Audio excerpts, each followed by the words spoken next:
네, 아내와 결혼하기 전에 저에게 한 가지 고민이 있었습니다. 결혼하기 전에는 사역하는 교회 그리고 맡고 있는 부서 이것이 최우선이었거든요. 어떻게 하면 교회에서 좀 더 잘 사역을 할 수 있을까? 어떻게 하면 맡은 부서에서 아이들과 함께 예배하는 것들을 어떻게 하면 좋을까라는 그런 고민들을 하면서 그 부서가 최우선이었는데, 아내를 만나고 이제 결혼 계획을 세우고 이제 그런 시간들이 지나면서는 어, 교회나 부서가 최우선이 아니라 아내가 최우선이 돼 있었습니다. 근데 자연스러운 일이죠. 자연스러운 일인데 그것이 당연한 일은 아닌 것 같습니다. 당연한 일이 돼서는 안 되는데 저에게는 그것이 당연한 일이 되었었습니다. 그래서 결혼을 준비하면서도 한동안 이렇게 해도 되나? 이렇게 해도 괜찮나? 하는 그런 고민들을 하게 되었었습니다. 아이들이 태어나면서는 마음이 더 나뉘게 됐습니다. 교회의 사역 그리고 가정의 일들이 서로 부딪힐 때도 있었고, 두 가지 다 최선을 다하고 열심을 내야 되는데 항상 그러지 못했던 때가 더 많이 있었습니다. 오늘 말씀 고린도전서 7장은 성도들의 결혼과 이혼 그리고 독신 생활에 대해서 말씀을 하고 있습니다. 고린도의 성도들은 고린도 교회 안에서 발생했던 문제들이나 자기들이 가지고 있던 의문사항들을 바울에게 성도들의 대표를 보내서 이제 바울에게 질문하였고, 바울이 이에 대해서 답변한 것이 고린도 전서의 말씀입니다. 성도들이 했던 첫 번째 질문은 결혼과 이혼에 관한 부분이었습니다. 고린도의 성도들은 이 결혼을 하고 이 결혼 생활을 어떻게 잘 유지할 수 있을까, 또 믿음 생활을 위해서 이혼을 하거나 아니면은 결혼을 하지 않고 혼자 살아야 되지는 않을까, 이런 고민들을 하게 되었고, 이 문제를 바울에게 전하여서 답을 구하게 됩니다. 고린도전서 5장과 6장에 나타났던 고린도 교회 내에 음행의 문제들이 있었습니다. 자기 아버지의 아내였던 여인과 결혼한 것처럼 살았던 성도의 문제, 그리고 일부 성도들이 그리스도인이 된 이후에도 이방 종교의 제의에 참여하면서 간음과 매춘을 행한 일들이 나타나게 되었습니다. 이런 일들에 대한 반대급부라고 해야 될까요? 이런 것들과는 정반대로 결혼을 했다 할지라도 온전히 금욕적인 생활을 해야 된다. 믿음의 성장과 믿음의 성장을 위하여서 신앙의 성장을 위하여서 금욕적인 생활을 하고 이런 관계를 조심해야 된다라는 주장들을 하는 성도들이 있었습니다. 그들은 아예 결혼을 하지 않거나 아니면 결혼을 했더라도 별거 생활을 한다거나 아니면 이혼을 한다거나 하는 조치를 하여서 남편과 아내가 성적인 관계를 피해야 한다라고 주장을 하였습니다. 그들의 주장은 남자가 여자를 가까이 하지 않는 것이 좋다라는 말로 바울에게 전달이 되었습니다. 이 구절을 성경에 따라 번역하는 것이 조금 차이가 있는데요. 어떤 성경은 결혼하지 않는 것이 좋다, 또는 남자가 여자를 만지지 않는 것이 좋다라고 번역을 하기도 합니다. 즉 고린도의 일부 성도들은 남녀 사이의 성적인 관계를 포함하여서 어떤 관계든지 피하는 것이 좋다, 관계를 아예 맺지 않는 것이 좋다라고 생각하는 사람들이 있었던 것입니다. 그런데 고린도 교회 일부 성도들의 주장은 이런 성적인 관계나 다른 관계들을 아예 피해야 한다라는 주장을 했는데, 이것과 다르게 바울은 음행을 피하기 위하여서 남자마다 자기 아내를 두고 또 여자마다 자기 남편을 두어야 한다라고 권면하고 있습니다. 이 바울의 이 말은 결혼 관계에서 성적인 관계, 육체적인 관계를 빼놓을 수 없다, 빠질 수 없다는 것을 내포하고 있습니다. 바울이 8절에서 자기처럼 그냥 지내는 것이 좋다라고 말할 때 여기서 생각해 보면은 결혼하지 않은 성도들에게 결혼하라고 독려하는 것이 아니라 이미 결혼한 성도들에게 그들의 결혼 생활을 위하여서 부부 관계를 지속해야 될 것들을 권면하는 것으로 해석을 하게 됩니다. 고린도의 성도들은 남자와 여자라는 표현으로 전체 남성과 여성이 어떤 관계를 맺는 것을 피하는 것이 좋다라고 주장을 했지만, 바울은 남편과 아내, 부부 사이에 있어서 이 성적인 것이 빠질 수가 없다, 이것 또한 아주 중요한 부분이다라는 것을 가르쳐주고 있습니다. 특별히 바울은 음행을 피하기 위하여서 부부관계를 지속해야 한다라고 말씀합니다. 여기서 이제 음행을 피한다라고 할 때 이 음행은 고린도 교회에 있었던 그 근친상간과 아니면은 매춘이나 간음 같은 부분을 가리켜 말하고 있습니다.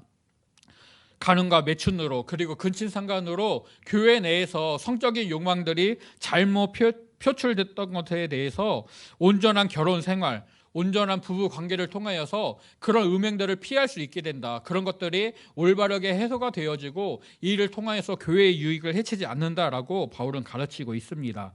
그래서 남편과 아내가 서로에게 의무를 다할 때 결혼 생활이 올바르게 기능하게 되고 음행의 유혹을 피할 수 있다라고 바울은 가르치고 있습니다.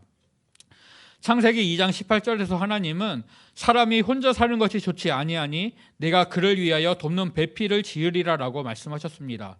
그 이후에 아담의 갈빗대를 취하여서 여자를 만드시고 그를 아담에게 이끌어 오십니다. 그리고 남자가 부모를 떠나 그의 아내와 합하여 둘이 한 몸을 이룰 것이다 라고 창세기 2장 24절에서 말씀하셨습니다. 하나님께서 정하신 이 결혼의 제도는 남자나 여자가 홀로 지내는 것이 좋지 않다, 홀로 존재하는 것이 좋지 않다는 하나님의 말씀을 전제로 하고 있습니다. 또 두 사람이 연합하여서 한 몸을 이루는 것을 그 골자로 하고 있습니다. 이 한 몸에는 돕는 배필로 표현되는 기능적인 연합, 이것과 함께 둘이 한 몸을 이룬다는 육적인 성적인 결합 또한 포함을 하고 있습니다. 출애굽기 21장에는 종에 대한 규례를 말씀하면서 주인이 자신에게 있는 여종과 결혼을 하거나 아니면은 첩이나 새로운 아내로 그 여종을 맞이하게 될 때 되는 경우를 포함하고 있는데요.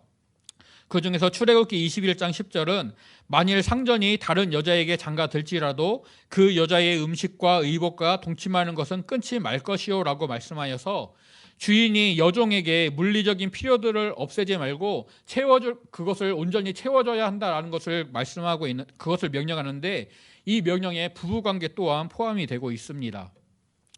또 잠언 5장 18절과 19절 말씀을 보게 되면 내 샘으로 복되게 하라, 내가 젊어서 취한 아내를 즐거워하라. 그는 사랑스러운 암사슴 같고 아름다운 암노루 같으니 너는 그의 품을 항상 족하게 여기며 그의 사랑을 항상 연모하라 라고 말씀하여서 부부간의 그런 성적인 관계, 이 육체적인 관계를 아름답게 묘사하고 있습니다. 또 솔로몬과 술람미 여인의 사랑을 노래하는, 이것을 통해서 하나님과 택하신 백성들과의 사랑의 관계를 표현하고 있는 아가서 말씀을 보게 되면 이 사랑하는 사람과의 관계를 감정적으로 또 육체적으로 결합하는 것으로 표현을 하고 있습니다. 즉 정당한 결혼관계 안에서 이루어지는 부부관계는 온전한 연합을 나타내는 사랑의 표현인 것입니다. 그래서 바울은 4절에서 남편과 아내가 각각 자기 몸을 주장하는 것이 아니라 배우자가 그 몸을 주장한다라고 말씀하고 있습니다.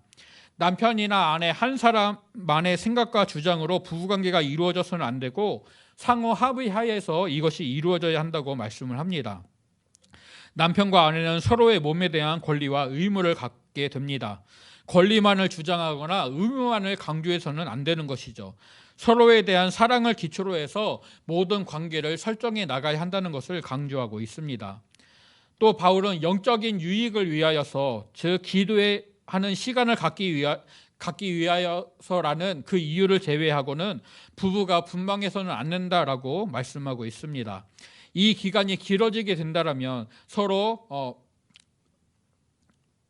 분방하여서 따로 있는 시간들이 길어지게 된다면 연약한 사람들은 절제하지 못하게 되어서 사탄의 시험에 빠지게 될 것입니다. 바울은 이런 일이 발생하지 않도록 서로에게 대한 권리와 의무를 상호 합의하에 진행하라고 권면하고 있습니다. 그런데 6절에서 바울은 자신의 이 말이 허락이요 명령이 아니라라고 말씀을 합니다. 즉 바울의 명령은 분방하지 말라는 것이고 바울이 허락한 것은 기도할 틈을 얻기 위해서 합의상 얼마 동안 분방하라는 것입니다. 즉 영적인 성숙을 위해 특별한 헌신의 시간을 위해서 기도할 시간들을 얻기 위해 분방할지라도 다시 합하라는 것이 바울의 권면입니다. 바울은 기본적인 결혼 생활을 남편과 아내가 모든 순간을 같이 하는 것을 전제함으로써 이 부부의 관계를, 결혼 생활을 말씀하고 있습니다. 7절에서 바울은 모든 사람이 자기와 같기를 원한다라고 말을 합니다. 바울은 그의 회심 이후에 평생을 독신의 상태로 살았습니다. 바울이 성도들에게 자기처럼 독신 상태로 지내는 것이 좋다라고 말하는 것은 이제 7장 후반부를 보게 되면 후반부에서 자세히 언급되는데, 독신 상태의 성도는 주의 일을 염려하여서 어찌하여야 주를 기쁘시게 할까를 생각한다고 합니다. 그런데 장가간 자는 어찌하여야 아내를 기쁘게 할까라고 하여서 마음이 갈라지기 때문에 바울처럼 독신 상태로 있는 것이, 그래서 독신 상태로 있으면서 주의 일을 생각하고 헌신하는 것이 더 좋다라는 의미로 바울은 이렇게 말을 합니다. 하지만 각각 하나님께 받은 은사가 있기 때문에 결혼하는 자와 독신으로 거하는 자가 하나님께서 각 사람에게 주신 은사를 따라야 된다라고, 이 은사를, 하나님의 뜻을 따를 것을 요청하고 있습니다. 빌립보서 3장 5절에서 바울은 자신을 나는 8일 만에 할례를 받고 이스라엘 족속이요 베냐민 지파요 히브리인 중에 히브리인이요 율법으로는 바리새인이다 라고 말하고 있습니다. 또 사도행전 22장 3절에서는 나는 유대인으로 길리기아 다소에서 났고 이 성에서 자라 가말리알의 문화에서 우리 조상들의 율법에 엄한 교훈을 받았고 너희 모든 사람처럼 하나님에 대하여 열심히 있는 자다라고 자신에 대해서 말하고 있습니다. 바울은 이스라엘 본토가 아닌 길리기아 다소에서 태어났지만 예루살렘에서 그가 자랐습니다. 그리고 율법사 가말리엘의 문화에서 랍비 교육을 받은 바리새인이었습니다. 보통 유대인 남자들은 15세 이전에 결혼을 했다고 합니다. 그리고 특히 랍비 교육을 받는 이들은 결혼이 필수 조건이었고, 보통 유대인의 고위층에 있는 자녀들과 결혼을 했다고 합니다. 이런 배경에서 보게 되면 바울도 유대인의 고위층 여자와 결혼을 했었다고 추측할 수가 있습니다. 하지만 바울의 사역 가운데 바울의 아내나 바울의 가정에 대한 언급은 전혀 등장하지 않습니다. 바울에 대해서 연구하는 학자들은 바울이 결혼은 했었지만 예수님을 만나고 회심하면서 그리스도인이 되었을 때 이때 아내와 이혼했을 것이다 라고 추측을 합니다. 아내는 예수님을 거부하는 유대인 고위층이었기 때문에 바울의 회심을 받아들이지 못했을 것이다 라고 추측을 하고 있습니다. 또 어떤 학자들은 좀 더 부드럽게 바울이 아내와 사별을 하게 되었을 것이다. 그래서 그가 홀로 이제 이 전도의 사역들이나 이방인에 대한 선교들을 감당했을 것이다라고 추측을 하기도 합니다. 바울은 이런 조건들을 가지고 바울은 자신처럼 홀로 지내면서 바울이 자신의 삶을 온전히 들여서 여러 가지 환난이나 위험들을 무릅쓰면서 복음을 전했던 것처럼 자신처럼 홀로 지내면서 이제 복음을 전하고 주의 일을 위해서 헌신하는 것이 좋다, 자신처럼 지내는 것이 좋다라고 말은 하지만, 그러면서도 하나님이 일반적으로 세우신 그 결혼의 제도에 순종하는 것 또한 그것 또한 좋다라고 말을 하고 있습니다. 고린도전서 14장에서 바울은 성령의 은사에 대해서 말씀하면서 교회에 유익을 미치는데 더 좋은, 더 나은 은사가 있다라고 말을 합니다. 일반적으로 결혼은 하나님이 허락하시고 세우신 좋은 법도이지만 7장 후반부에서 언급되는 것 같은 특수한 상황, 즉 주의 일을 위하여 더 고민한다든지 그리고 주를 위해서 더 헌신한다든지 하는 사람에게는 독신으로 거하는 것이 더 좋을 수 있음을 바울은 말하고 있습니다.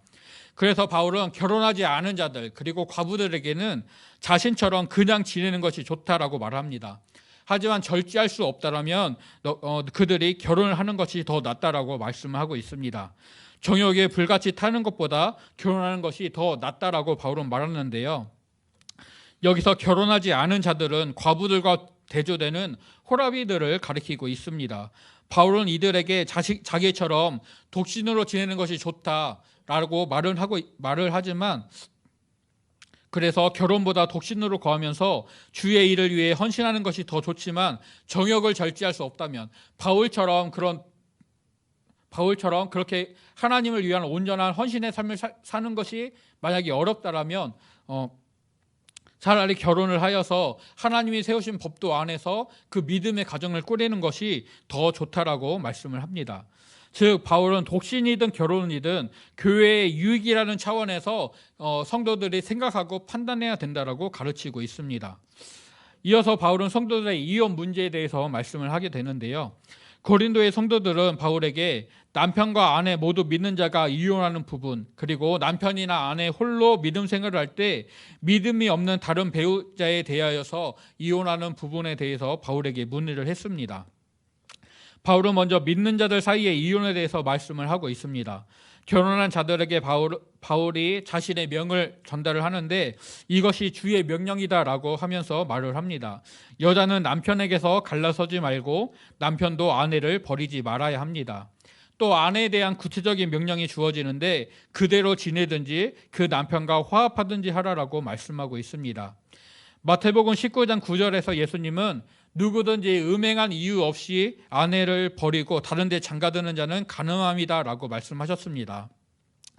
또 마태복음 5장 32절에서도 음행한 이유 없이 아내를 버리면 이는 그로 간음하게 하는 것이다. 또 누구든지 버림받은 여자에게 장가드는 자도 간음하는 것이다 라고 말씀하시고 있습니다. 유대인들의 이혼법으로는 남편이 아내에 대하여 마음에 들지 않는 것이 있을 때 그에게 이혼 증서를 주고 내보낼 수가 있었습니다. 하나님께서 모세를 통하여 이런 법을 허락해 주신 것은 고대 사회에 남자가 여자를 자신의 소유물로 여기고 또 자기가 원하는 대로 여자를 취했다가 버리는 그런 행태를 방지하기 위함이었습니다. 유대인들은 이혼 증서를 줄 때에 이혼당하는 여인이 살아갈 수 있는 그런 필요들을 채워줘야만 했습니다. 그리스에서는 이와 반대로 아내가 남편을 버리고 떠날 수 있었다고 합니다. 예수님께서는 사람들의 완악함 때문에 모세가 이혼증서 써주는 것을 허락해 준 것이지 하나님이 짝지어 주신 것을 사람이 나누어서는 안 된다라면서 하나님이 세우신 창조의 원리 가운데 이 결혼의 제도를 말씀하고 있습니다. 이런 예수님의 명령에 근거하여서 바울은 아내에게 갈라서면 안 된다. 그리고 남편에게도 아내를 버려서는 안 된다라고 명령을 합니다. 하나님이 세우신 질서에 따라서 믿음 안에서 부부가 된 자는 서로를 사랑으로 대하고 정당한 이유 없이 헤어지거나 해서는 안 된다는 것을 강조하는 것입니다. 그 나머지 사람들, 즉 불신자와 결혼 생활을 하고 있는 성도들에게 바울은 주님의 명령이 아닌 자신의 권면을 말하고 있습니다. 고린도의 성도들 가운데는 믿음 없이 살다가 남편이나 아내가 먼저 주를 믿게 된 경우가 있었습니다. 이런 성도들이 믿지 않는 배우자와 이혼을 한 다음에 믿는 사람과 결혼을 하여서 믿음의 가정을 꾸려야 되는 것 아닐까라는 고민들을 하게 됐던 것 같습니다. 이런 성도들에게 바울은 믿지 않는 배우자가 믿음 생활을 하고 있는 배우자와 같이 사는 것을 좋아한다라면 이혼하지 말라고 권면하고 있습니다. 불신자와 함께 사는 성도들의 가정에서 믿지 아니하는 남편과 아내가 믿음의 사람들을 통하여서 거룩하게 되었다라고 말씀을 합니다. 여기서 거룩하게 되었다라는 것은 하나님이 사용하시거나 하나님의 뜻을 이루기 위해 특별하게 되었거나 하나님께서 특별하게 구별하셨다라는 의미입니다. 즉 믿지 않는 배우자로 인하여서 믿음 생활을 하는 배우자들이 주님을 더욱 의지하는 바른 믿음으로 서게 되고 또 이런 믿음의 배우자를 통하여서 결국 믿지 않던 배우자들이 하나님을 향한 믿음을 갖고 하나님이 세우신 거룩한 공동체 안으로 공동체에 참여하게 될 것입니다. 그리고 믿음의 아버지 혹은 믿음의 어머니 때문에 믿지 않는 자녀들도 하나님의 은혜를 입어서 하나님을 믿는 거룩한 자가 될 것입니다. 그래서 바울은 16절에서 아내 된 자여 내가 남편을 구원하려는지 어찌 알 수 있으며 남편 된 자여 내가 내 아내를 구원하려는지 어찌 알 수 있으리요라고 하면서 이것을 확실하게 말씀하고 있습니다. 하지만 15절에서 불신 배우자가 이혼을 원하는 경우를 말씀합니다. 그래서 혹 믿지 아니하는 자가 갈리거든 갈리게 하라라면서 바울은 말씀을 합니다. 성도들이 이런 일에 구애받을 것이 없다라고 말씀을 하는데요.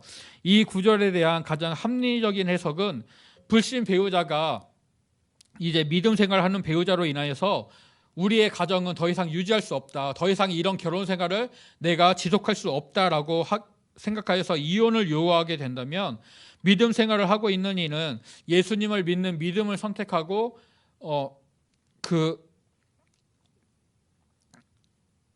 예수님을 선택하고 아내와 이혼하는 것을 택하든지, 아니면은 예수님을 믿는 믿음을 버리고 아내를 택하든지, 아내를 택하여서 결혼 생활을 유지하든지 둘 중에 한 가지를 선택해야만 합니다.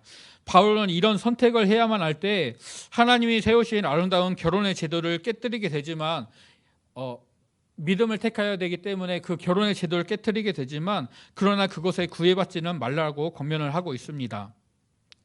다만 하나님께서 화평 중에서 성도들을 부르셨기 때문에 성도들이 그들의 가정이 하나님 안에서 이 화평을 유지하도록 힘써야 한다는 것을 강조해서 말씀을 합니다. 바울은 하나님이 세우신 결혼의 제도를 부정하지 않고 있습니다. 오히려 성적으로 음란한 고린도 이 특별한 상황에서 남편과 아내가 온전히 연합하는 이 결혼, 감정적으로, 의지적으로, 또한 육체적으로 한 몸이 되는 이 결혼은 반드시 필요한 제도라고 할 수 있을 것입니다. 그래서 바울은 결혼과 이혼의 문제를 묻는 고린도의 성도들에게 하나님께서 세우신 결혼의 원칙들, 그리고 예수님께서 명령하셨던 것들을 상기시키면서 이 사랑의 기초원, 그리고 서로를 배려하는 관계 속에서 이 결혼 관계를 장려하고 있습니다. 그러면서 한편으로는 사별이나 이혼을 해서 홀로 살고 있는 자들에게 억지로 다시 결혼하려고는 하지 말고 주를 위해 헌신하는 것이 보다 쉬운 독신의 생활을 통해 주를 위해서 더욱더 헌신하는 것이 보다 좋을 수 있다라고 권면을 하기도 합니다. 즉 결혼이든 독신이든 교회의 유익을 위하여 하나님이 주신 은사를 따라서 살아가야 한다라고 권면하고 있습니다. 판단의 기준이 개인의 감정 그리고 사회 문화적 배경이 아니라 하나님의 뜻, 하나님의 말씀, 주님의 명령입니다. 말씀에 비추어서 교회에 유익을 주는 것, 또 하나님이 기뻐하시는 것을 택하고 그것을 최선을 다해 살아내야 하는 것입니다. 이렇게 성도들의 결혼은 하나님과의 온전한 연합을 또한 기대하게 하는 그런 모형이 되어지기 때문에 하나님이 세우신 법도 안에서 온전한 결혼 생활을 통하여서 부부가 한 몸을 이루고 이를 통하여서 하나님과 성도가 믿음으로 하나가 되어지는, 그렇게 연합하는 것을 믿음으로 바라보게 하고 있습니다. 바울은 남편과 아내에게 각각 배우자에 대한 권리와 의무가 있다라고 말씀을 합니다. 권리와 의무를 동시에 가지기 때문에 이것들을 내 마음대로 주장할 수가 없습니다. 그래서 사랑을 기초로 해서 배려하는 가운데 이 권리와 의무를 행해야 합니다. 또 하나님께서는 화평 중에서 성도들을 부르셨습니다. 즉 성도들의 가정에서 하나님의 화평을 이루어야 하는 것입니다. 그래서 각 성도를 부르신 하나님의 뜻대로, 성도들에게 주신 하나님의 은사대로 결혼이든 그리고 독신의 생활이든 이것을 믿음 가운데 해 나가야 되는 것을 오늘 말씀을 통해 바울은 강조하고 있습니다. 오늘날 이 악한 세대에서는 하나님이 세우신 결혼 제도가 무시당하고 외면을 받고 있습니다. 성격 차이라든지 아니면 재물의 문제라든지 아니면 배우자에 대한 도덕적이고 윤리적인 문제라든지 이런 책임을 버리는 것 같은 문제들 때문에 이 결혼이라는 것을 너무나도 쉽게 생각하고 가벼이 여기는 세대 가운데 우리가 살아갑니다. 사람의 법으로는 이 결혼이나 이혼 이런 것들은, 즉 삶을 살아가는 방식은 사람의 법에 의하면 개인의 선택입니다. 인본주의 아래에서 각 사람의 선택은 존중받아야 하는 것입니다. 하지만 그리스도인들은 인본주의를 따라 살아가지 않고 하나님의 말씀을 기준으로 살아가야 합니다. 하나님은 연합이라는 가치에서 출발하는 가정이라는, 결혼이라는 제도를 세워주셨습니다. 그리고 이를 통해 하나님과 성도들이 연합하는 것들을 기대하게 하셨습니다. 우리의 환경이나 가치관이 아니라 말씀을 따라가는 저와 성도님들이 되시기를 간절히 소원합니다.